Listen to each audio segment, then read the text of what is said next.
नमस्कार। तो सभी लोग ज़्यादातर मानते हैं कि एस्ट्रोलॉजी एक फ्यूचर प्रेडिक्शन टूल है।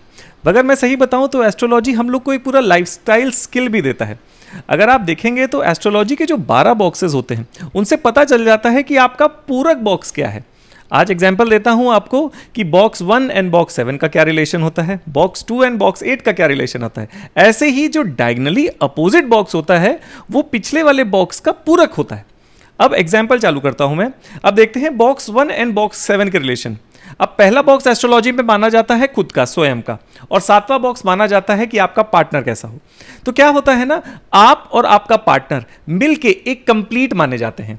माना जाता है ना कि जोड़ा हेवन में बनाया जाता है। तो क्या होता है ना, एक सर्टेन पार्ट आपको दिया जाता है और एक सर्टेन पार्ट आपके पार्टनर को दिया जाता है, और जब आपस में आप लोग मिलते हैं तो बॉक्स 1 एंड बॉक्स 7 एक दूसरे के पूरक होते हैं। ऐसे ही बिजनेस में आप और आपका बिजनेस पार्टनर जो है एक दूसरे को पूरा करता है। जैसे जो स्किल्स आपके पास नहीं है वो आपके पार्टनर के पास होने चाहिए, तो वैसे एक कंप्लीटनेस आती है।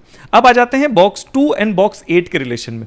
बॉक्स 2 माना जाता है ना पैसे का बॉक्स एस्ट्रोलॉजी के आधार पर। अब सोचिए पैसा कैसे आता है, उसका पूरक बॉक्स तो बॉक्स 8 है। ज्यादातर एस्ट्रोलॉजर आपको कहेंगे कि नहीं, अष्टम भाव से दूर रहो, अष्टम भाव का टाइम है, दिक्कत वाला टाइम है। लेकिन एस्ट्रोलॉजी बताती है कि बॉक्स 2 मतलब पैसा कैसे आएगा, जब आप किसी पे बदलाव करेंगे। अष्टम भाव सिर्फ पेन का बॉक्स नहीं है, बदलाव का बॉक्स भी है। अगर आप देखेंगे तो फैक्ट्रीज का बॉक्स भी है। तो मैंने तो ज्यादातर पैसे वाले फैक्ट्रीज वालों को देखा, और कोई भी वो व्यक्ति जो कोई बदलाव दे सके। जैसे आप बिल्डर को देखते हैं ना, एक बंजर जमीन को, एक नॉर्मल लैंड को क्या ब्यूटीफुली कितना बड़ा बना देता है। ऐसे ही जो भी आप बदलाव कर सकते हैं किसी की लाइफ में, अगर मैं आपकी लाइफ में बदलाव कर सकता हूं तो उसका मुझको एवरेज में पैसा मिलता है। तो अगर आप देखेंगे ना, एस्ट्रोलॉजी सिर्फ प्रेडिक्शन टूल नहीं है, लाइफस्टाइल को समझने का भी टूल है। अब आ जाते हैं बॉक्स 3। बॉक्स 3 माना जाता है ना परफॉर्मेंस और कैसी आपका प्रेजेंटेशन कैसा है।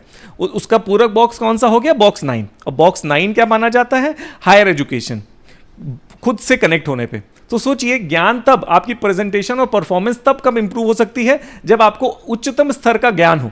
तो आप देखेंगे बॉक्स 3 एंड बॉक्स 9 एक दूसरे के पूरक होते हैं। अब आ जाता है बॉक्स 4। बॉक्स 4 और बॉक्स 10 पूरक के आ जाते हैं। बॉक्स 4 मतलब नॉलेज का बॉक्स माना जाता है। बॉक्स 4 लैंड एंड प्रॉपर्टी मानी जाती है। अगर जिस चीज का ज्ञान होगा तभी आप ग्रोथ कर पाएंगे, तभी आप उस क्षेत्र में काम कर पाएंगे। आप देखते हैं ना, हम लोग पूरे जीवन काम करते हैं, पढ़ाई करते हैं ताकि उस क्षेत्र से रिलेटेड काम कर पाएं। ऐसे ही जब ग्रोथ होती है, क्योंकि बॉक्स 10 ग्रोथ का भी माना जाता है, जब ग्रोथ होती है तब आदमी प्रॉपर्टी खरीदता है। तो आप देखेंगे एक दूसरे के पूरक हो जाते हैं। अब आ जाते हैं बॉक्स 5 में।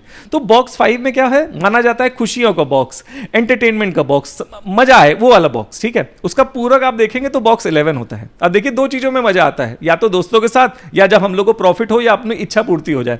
तो आप देखेंगे कितनी ब्यूटीफुली एंटेंगल्ड है ये एस्ट्रोलॉजी अपनी लाइफस्टाइल के साथ। अब आ जाते हैं बॉक्स 6। बॉक्स 6 है डिजीज, तकलीफ का बॉक्स, ठीक है। उसका पूरक बॉक्स क्या हो जाता है, बॉक्स 12। अब देखिए, किसी चीज से जब वीकनेस हो, कोई जो वीक वाला अंग हो हमारा, उसी से ही हमको तकलीफ मिलती है। तो अगर आप देखेंगे तो जो पहले 6 बॉक्सेस हैं वो उनके पूरक बॉक्सेस, ऐसे 12 बॉक्सेस बनते हैं एस्ट्रोलॉजी में।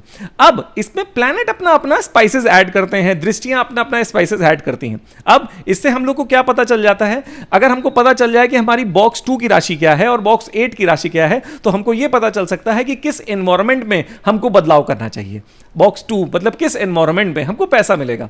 बॉक्स 1 मेरी पर्सनैलिटी कैसे होनी चाहिए। बॉक्स 7 पार्टनर की पर्सनैलिटी कैसे होनी चाहिए, कैसी चीजों में आपको इच्छा पूर्ति के आपको डिसीजन लेने चाहिए, वो बॉक्स 11 से पता चल जाता है राशियों के माध्यम से। राशियां एनवायरमेंट बता देती हैं। अब इसमें ऐड करते हैं प्लैनेट्स। प्लैनेट्स क्या बताते हैं, टाइमलाइन, कब कौन सी चीज घटित होगी, वो प्लैनेट्स अपनी जिम्मेदारी ले लेते हैं। तो अगर आप एस्ट्रोलॉजी को देखें तो it is not just a prediction tool, it is a lifestyle tool. अब इसीलिए जो हम लोग की शॉर्ट रिपोर्ट है वो सारी ही डिटेल ये कंप्राइज करती है और एक एक चीज बताती है कि हाँ, आपका पैसा कैसे आएगा और किस क्षेत्र में आपको बदलाव करना चाहिए, जिसके एवज में आपको पैसा मिलेगा। तो थैंक यू सो मच। अगर आपको ये इंफॉर्मेशन पसंद आई हो, please do like my channel and subscribe. Thank you.